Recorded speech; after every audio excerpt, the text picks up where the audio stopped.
March 15th, 1944, just miles from Tokyo. Japan's top codebreakers leaned over their radios, pencils ready, waiting to unlock America's secrets. They had cracked ciphers before. They had broken armies before. But tonight, the voices they heard weren't numbers or machines. It was a language, alive, fast, impossible. A desert tongue they had never studied, never even imagined. For hours, Japan's smartest men tried, and for hours, they failed. The more they listened, the less they understood. What they didn't know was that those words carried by Navajo Marines were guiding bombs, saving lives, and rewriting the war. A secret so powerful it stayed hidden for decades. If you love untold World War II stories, make sure to subscribe, like this video, and watch till the end, because the story of the Navajo Code Talkers is one you'll never forget. March 15th, 1944. The signal room in Tokyo's intelligence bureau thrummed with the low hum of vacuum tubes. Intercept operators hunched over receivers, the smell of scorched dust from hot circuitry thick in the stale air. For weeks they had logged intercepted American transmissions, short bursts of syllables, rapid-fire exchanges that carried obvious tactical weight. The cadence was clipped, urgent and patterned, yet the meaning was locked away in a vault no key could reach. Japan's cryptographic core prided itself on unraveling Allied systems. They had cracked British codes in Singapore, Soviet transmissions in Manchuria, and routinely sifted American traffic when it was carelessly sent in clear. Their reputation was one of methodical brilliance. But these intercepted strings of code felt different. They were not numbers. They were not random. They were not even recognizable as the structure of English. One officer remarked bitterly in his notes, "We can see the shape of orders, yet the words have no doors. The Americans are hiding behind something more elusive than mathematics." The paradox was painful. Japan had invested heavily in training mathematicians, engineers, and linguists. But here they were undone by the simplest foundation of communication, human speech itself. They assumed America's code would be machine-based, reliant on ciphers and electromechanical scramblers like their own purple machine. Instead, what echoed through their headphones were the living syllables of a language born in the red deserts of Arizona and New Mexico. And there lay the ultimate irony. In the 19th century, US policy had attempted to erase Navajo, forcing children into English-only boarding schools. Now, in the 1940s, that same language had become America's most unbreakable shield. Numbers painted the scale of Japan's frustration. By mid-1944, Allied forces were sending more than 800 Navajo-coded messages per day in the Pacific Theater.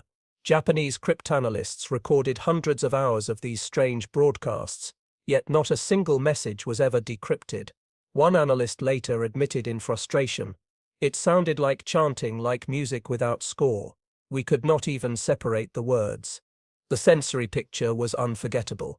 The hiss of static, the abrupt burst of syllables, the scratch of pencils over endless paper, and then the void. No translation, no progress, just the mocking weight of silence pressing down on the analysts.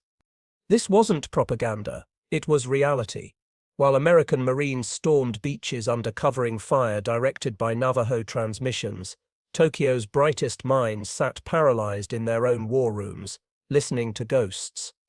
And yet, to understand how such an improbable advantage came to be, we must leave the claustrophobic chambers of Tokyo and journey westward, across an ocean and into the vast plateaus of the American Southwest, where the language itself had survived conquest, assimilation, and neglect. What the Japanese heard as noise was, in truth, the sound of resilience, the bones of a language that had endured centuries of suppression, and those bones would soon be forged into a code no machine could replicate. The sun over the American Southwest in the 1940s was as relentless as war itself. Heat shimmered off the red sandstone mesas of Arizona and New Mexico, where the Navajo Nation spread across more than 27,000 square miles, an expanse larger than West Virginia. Here, in hogans and trading posts, a language lived that most Americans neither spoke nor understood, and that few outside its own people had ever cared to study. Navajo was not simply a set of words, It was a world entire. Unlike English, where nouns often dominate, Navajo was built on verbs, constantly reshaping action into form. To say it is running required entirely different structures depending on whether the runner was a person, an animal, or even a round object like a ball. A verb could hold within it tense, aspect, mood, and perspective, all packed into syllables that seemed impenetrable to outsiders. For cryptographers, this was more than unusual. It was a fortress. With over 33 consonant sounds, tonal distinctions that altered meaning with pitch, and countless verb permutations, Navajo resisted even the most disciplined analytic ear.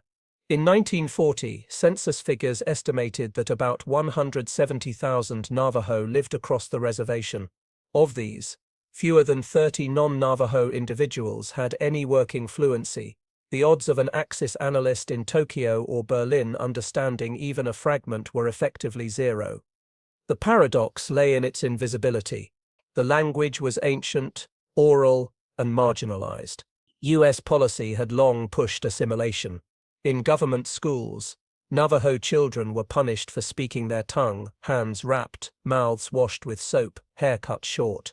To speak Navajo was branded backward, unfit for modern America. Yet in the crucible of war, this very backwardness became the cutting edge of security. The memory of those suppressions clung to the code talkers themselves. Chester Nez, one of the original 29 recruits, recalled in his memoir, "At boarding school, if we spoke Navajo, we were beaten. But in 1942, the Marines told us our language would help save lives. That irony never left me." To the Japanese ear, the intercepted broadcasts seemed almost ritualistic. Analysts described them as chanting, unaware that what they heard was a living, flexible system capable of describing modern warfare without ever borrowing an English word. The Marines would say submarine, but a Navajo code talker might transmit beshlo, literally iron fish. A dive bomber was genie, chicken hawk. Even letters of the alphabet were assigned Navajo words, randomized and re-randomized to prevent any fixed pattern. The language itself was already difficult. Turned into a code within a code, it became impossible. The sensory essence of Navajo was tactile. The rough, sand-dry consonants, the rising and falling tones echoing like canyon winds, the sudden bursts of nasal vowels. To a trained ear, it was poetry. To an untrained one, it was nothing more than noise. That noise would soon be woven into the very fabric of America's war machine. And yet the irony ran deeper.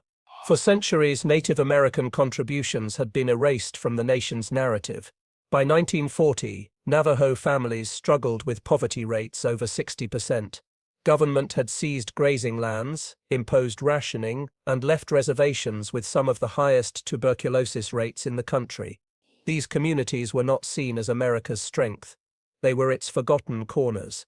But when Japan struck Pearl Harbor, and America mobilized, military planners began searching for ways to secure communications. Machines like the Sigaba encoder were powerful but bulky. They jammed, overheated, or slowed transmissions in the chaos of battle. Human voices were faster, more flexible, but those voices needed to be shielded from prying ears. It was in this crucible that the improbable idea emerged. A people once punished for their language would now be asked to wield it as a weapon of war. What the Empire of Japan dismissed as meaningless chatter was, in truth, the living armor of a nation. And into this paradox stepped a man whose own life bridged two worlds, carrying the proposal that would forever change the course of Pacific warfare. San Diego, California, January 1942. The barracks at Camp Elliott buzzed with hurried voices, the clatter of boots on concrete, and the faint tang of oil and canvas from freshly issued tents. The Marines were scrambling to prepare for a new kind of war in the Pacific, and amid this storm of preparation walked a middle-aged civilian with a quiet but determined stride. His name was Philip Johnston. Johnston was not Navajo, but he had grown up on the reservation. The son of a missionary, he had played with Navajo children, learned their speech, and carried it with him into adulthood. When war broke out, Johnston, now in his 40s, remembered that language as something uniquely impenetrable to outsiders. He approached Marine Corps officials with a proposal that seemed at first almost eccentric: use Navajo as the foundation for an unbreakable battlefield code. The paradox was immediate. America had some of the most advanced cryptographic machines in the world, yet Johnston's idea leaned not on machines but on memory. The Corps tested it skeptically. Could a language despised by bureaucrats and unknown to most Americans actually outperform complex ciphers? The demonstration was held in a small office at Camp Elliott. Johnston recruited several bilingual Navajo men then living nearby. In front of skeptical officers, he staged a test. One Navajo read a message in English, converted it to Navajo and transmitted it across the room by field radio. At the other end, another Navajo repeated the message back in perfect English translation. The process took less than 30 seconds. By comparison, mechanical encoders needed at least 2.5 minutes. Colonel James E. Jones, the Marine signal officer present, later recalled, "That did it. They were faster than our machines, and nobody but another Navajo could understand them. We knew we had something the enemy could never crack." Numbers told the story bluntly. A typed cipher on a Cigaba machine could take minutes to encrypt, another few minutes to send, and more to decrypt under fire. A Navajo Code Talker could transmit and receive a tactical order in 20 seconds flat, nearly 6 times faster than the most advanced machinery. Speed was not just convenience. In the Pacific, speed was survival. Artillery corrections, airstrikes, and emergency reinforcements lived or died in the space of minutes. The Marines approved Johnston's plan on the spot, authorizing an experimental unit of 30 Navajo recruits. They would be trained not only as Marines but as cryptographers of flesh and blood. And this is where the paradox widened. In a nation that often refused Native Americans the right to vote, the Corps now entrusted them with its most sensitive battlefield secret. The sensory detail of that day remained with the recruits. The smell of burnt coffee in the mess hall, the rasp of radios warming up, the nervous tension of being tested not just as soldiers but as the very backbone of communication. These young Navajo men carried more than rifles. They carried centuries of oral tradition now sharpened into a shield for the nation that had once scorned them. Chester Nez later remembered the moment he was asked to join. "I didn't join to be a hero. I joined because it was my country, but I never thought my language, the one I was punished for, would be my weapon." As the test ended, the skeptical officers were no longer laughing. They were leaning forward, scribbling notes, demanding details. For once, the sound of an ancient language, long dismissed, filled a Marine Corps office, not as a curiosity, but as a weapon of precision. This wasn't propaganda, it was reality, and it marked the beginning of a program that would grow far beyond Johnston's imagination. For the 29 men who signed their names to the first roster, a journey was about to begin that would carry them from the mesas of Arizona to the killing fields of Guadalcanal, Tarawa, and Iwo Jima. But before they could fight, they had to build a code, one that would transform metaphors into tactics and memory into firepower. The locked classrooms at Fort Wingate, New Mexico, smelled of chalk dust and kerosene lamps. It was spring 1942, and 29 young Navajo Marines sat at wooden desks, their uniforms still stiff with newness. Outside, the wind swept across the high desert, carrying the scent of juniper and dust. Inside, something extraordinary was taking shape, the deliberate forging of an unbreakable code. The challenge was simple to state, but impossible for outsiders to solve: how to turn an ancient language into a precise tool of modern warfare. The men began by mapping military terms onto Navajo words. A submarine became beshlo, iron fish. A dive bomber became ginny, chicken hawk. Tanks were che-dagahi, tortoises. The metaphors flowed naturally, grounded in the rhythms of Navajo life. But this was no mere translation exercise. It was invention. Soon they realized they needed more than metaphors. The alphabet itself had to be encrypted. The recruits devised a system where each letter of the English alphabet was represented by a Navajo word. A might be woolachi, ant, B could be shush, bear. But to prevent patterns, they created multiple alternatives for each letter. A simple message like BAT might come out as shush woolachi terteza one day, and Bishtulis Ajad Dahi Tihai the next. The beauty of it was that only memory kept the system alive. No paper keys, no code books, nothing for the enemy to capture. One of the Marines later reflected, "The code wasn't set written down. It was in our heads, and that made it impossible to steal." Statistics reveal the genius of their work.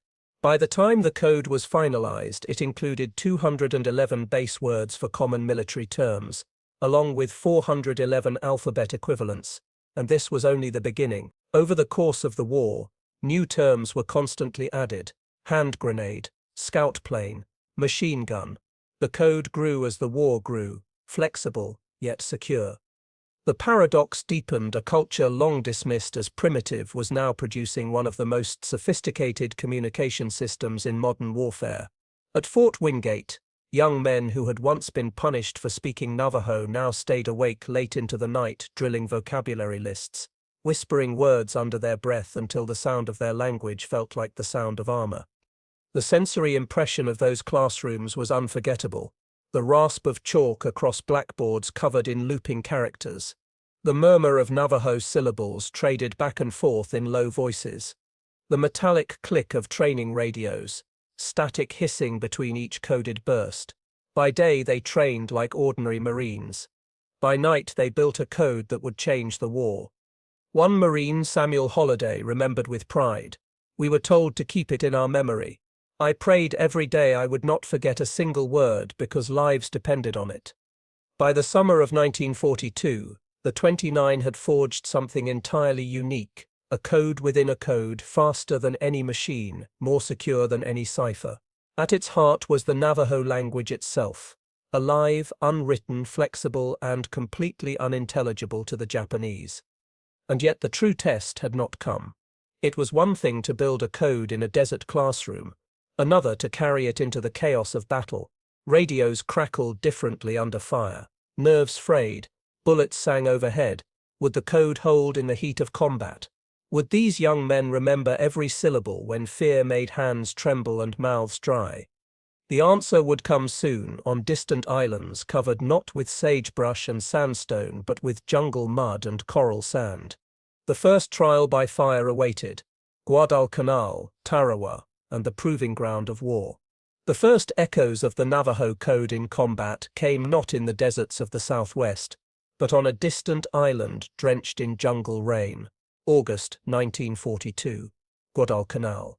The smell of rotting vegetation and diesel fuel clung to the air as Marines hacked their way inland from the beaches. Heat pressed down like a weight, and mosquitoes swarmed in clouds thick enough to blur vision. Radios, heavy and temperamental, crackled as the first Navajo Code Talkers opened their microphones in combat. It was here that the paradox revealed itself in sharp relief. The Japanese were masters of listening. They intercepted everything from ship-to-shore transmissions to jungle patrol reports. But when the first Navajo-coded messages flowed across the airwaves, what reached Tokyo was nothing but indecipherable sound. To the Marines on the ground, however, it was clarity itself. Consider the numbers. A standard encryption device took 2.5 minutes to code and decode a 3-line message. Under fire, that was an eternity. A Navajo Code Talker could do it in 20 seconds. Orders that might have been delayed, artillery strikes, supply requests, emergency calls, now reached their targets 6 times faster. On Guadalcanal, that speed meant the difference between survival and annihilation. One Marine officer later said of his Navajo operators, "Without them, the Marines would never have taken Guadalcanal. Their voices were faster than the enemy SEP's bullets." The sensory world of those broadcasts was unforgettable. Static hissed. Then came the rolling syllables of Navajo, guttural consonants, rising tones, clipped endings. To an American officer, it was a lifeline. To a Japanese cryptanalyst, it was noise, maddening and relentless.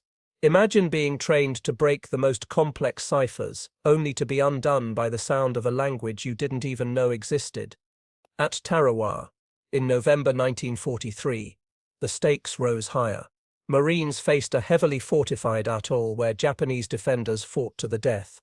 In just 76 hours of battle, nearly 6,000 men were killed. Amid the carnage, Navajo Code Talkers sent more than 800 messages, directing naval gunfire and coordinating landings across the reef.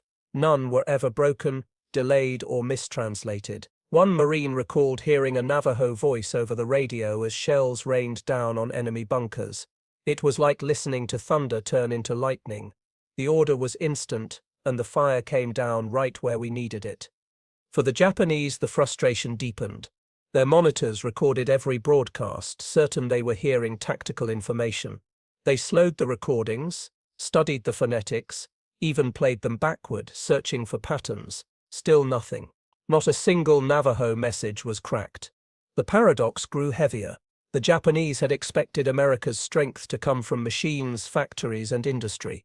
And yet here, in the mud of Tarawa and the jungles of Guadalcanal, America's advantage flowed from human memory, cultural resilience, and the living breath of a language once nearly silenced. The sensory toll on the code talkers was immense. Radios were heavy, carried across coral reefs and jungle ridges. Many worked 48 hours straight without sleep, their ears ringing with static, their throats raw from speaking into microphones under fire. Yet their words never faltered. Every message reached its target intact. This wasn't propaganda, it was reality, and reality meant victory. On Guadalcanal and Tarawa, the Navajo proved their code was not just theory but a battlefield weapon of unmatched speed and precision. But the war was only beginning. Ahead lay Saipan, Peleliu, and the black volcanic sands of Iwo Jima, where the Navajo code would be tested not just in bursts of combat, but in the largest amphibious assaults of the Pacific War. June 15, 1944, Saipan. The horizon was aflame with naval bombardment, a thunder of 2,400 shells pounding the beaches before the Marines ever touched sand. The smell of cordite and saltwater fused into a haze as amphibious tractors crawled forward. Radios crackled on every landing craft, but among the storm of noise, a handful of calm voices in Navajo carried messages that would shape the battle. The paradox sharpened here. The Japanese had spent years preparing Saipan's defenses, carving bunkers into the hillsides and digging artillery into caves. They expected to anticipate Marine movements as they had before. But when the landings began, their intelligence went dark. Every intercepted order was in the same baffling tongue that had haunted their analysts since Guadalcanal. For the defenders, it was as if the battle unfolded in silence. For the Marines, those same syllables were lifelines. 24 Navajo code talkers worked around the clock on Saipan, transmitting hundreds of messages in real time. A Japanese cryptanalyst later admitted, "We knew the transmissions were urgent, but they meant nothing. It was like listening to birds." By the numbers, the scale was staggering. On Peleliu, just 3 months later, code talker Jimmy King transmitted 40 separate messages in 6 hours during a Japanese counterattack. Each contained coordinates for artillery fire that blunted the assault and saved entire Marine companies. At Iwo Jima in February 1945, 6 Navajo nets operated continuously through the invasion's first 48 hours. In that span, they sent over 800 flawless messages, directing 30,000 Marines, 100 ships, and countless air strikes. Major Howard Connor, 5th Marine Division's signal officer, later declared, "Were it not for the Navajos, the Marines would never have taken Iwo Jima." Imagine the sensory load. Black sand sticking to sweat-soaked uniforms, the roar of naval shells overhead, and through it all the measured tones of Navajo voices, steady, deliberate, never hurried. Radios hissed under strain, but not a single syllable faltered. For the Japanese, it was psychological torture. General Tadamichi Kuribayashi had prepared Iwo Jima's defenses for 2 years, relying on intercepts to guide counterattacks. Yet the Navajo code nullified his plan. "We could not understand their words," one Japanese officer admitted. "It made us feel primitive, defeated before the battle began." At Okinawa, the final great battle of the Pacific, 35 Navajo code talkers managed communications for an invasion of 183,000 troops. Japanese forces attempted mimicry, broadcasting crude imitations of Navajo to jam the channels. Alfred Newman, one of the code talkers present, remembered laughing grimly. They sounded like someone gargling while trying to speak. The imposters were useless. The paradox was brutal.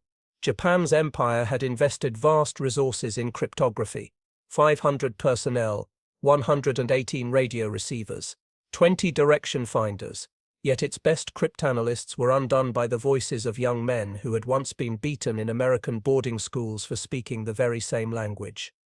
But the fiercest irony was this: the unbreakable code came not from machines or secrecy, but from living culture.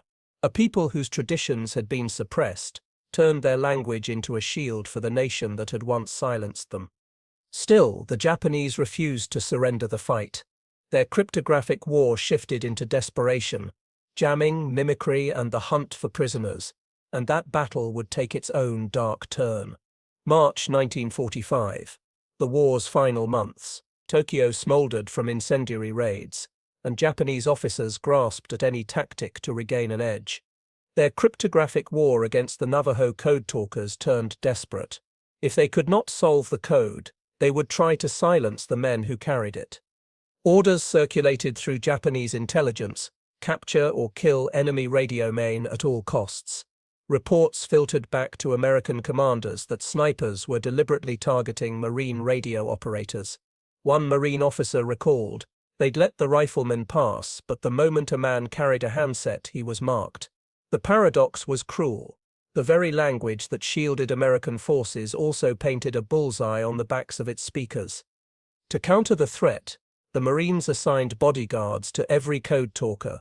These were often close comrades, sworn to protect the radio man with their lives.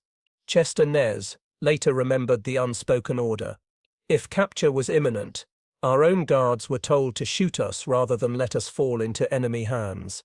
It was a burden both men carried in silence, each glance between them a reminder of the deadly trust. The Japanese also tried mimicry.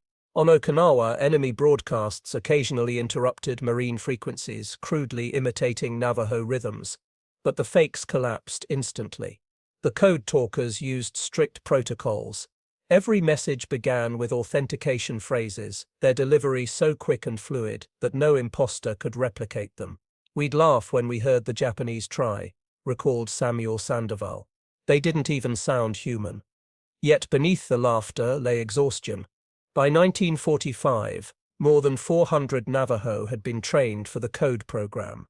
Many worked 48-hour shifts, translating at speeds of 90 to 100 words per minute, all while crouched in muddy foxholes or dugouts with artillery shaking the earth.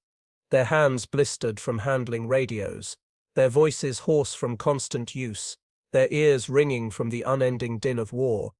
The statistics tell the scale. At Iwo Jima, 800 messages were transmitted without error during the first 2 days. Across the Pacific Campaign, code talkers sent more than 800,000 transmissions. Not one was ever broken. Against this perfection, Japan's vast cryptographic machinery, thousands of intercepted transmissions, scores of linguists, entire laboratories of mathematicians, produced nothing. This wasn't set propaganda, it was reality. The Empire-sept soldiers died never knowing what messages flowed above their heads. A captured Japanese officer admitted after the war, "We called it the ghost code. We stopped trying to solve it." But for the code talkers, the ghosts were real. The battlefield was not only filled with shell bursts and death, but with a different silence, the unspoken knowledge that their mission demanded anonymity. They could not tell fellow Marines the full extent of their role, nor could they write home about the code they carried. They bore not only the weight of secrecy, but also the grief of friends lost in battles where their voices had guided the fight. And yet, even under those shadows, the paradox held. The sons of a people America had once tried to erase were now among the most vital defenders of its freedom. Their war was nearing an end, but their story was only beginning to echo. The last great battle loomed, not just Okinawa's carnage, but the collapse of an empire. What role could the Navajo voices play when the war itself teetered on the edge of its final silence? August 1945. Silence fell across the Pacific. Hiroshima and Nagasaki lay in ruins. and the emperor's voice, broadcast over crackling radio, told his people to endure the unendurable. The war was over. For the code talkers who had carried the burden of secrecy and danger across the islands, the end came not with celebration but with a strange emptiness. They had been invisible warriors, essential yet unseen. When the shooting stopped, they packed their radios into crates and folded away the words that had saved tens of thousands of lives. Their commanders gave them no medals, no parades. Instead, each man signed an oath of silence. The code was still classified, and its guardians would return home unable to tell their families the truth of what they had done. The paradox deepened in peace. These men had carried the most secure code of the war, a code the Japanese never cracked, a code that enabled victories from Guadalcanal to Okinawa. Yet when they returned to America, many found the same prejudice waiting for them that had haunted their childhoods. They were denied service in restaurants, segregated from voting booths, sometimes even refused the right to speak their language openly. One code talker remembered bitterly, "I could wear the uniform in battle but not in my hometown diner."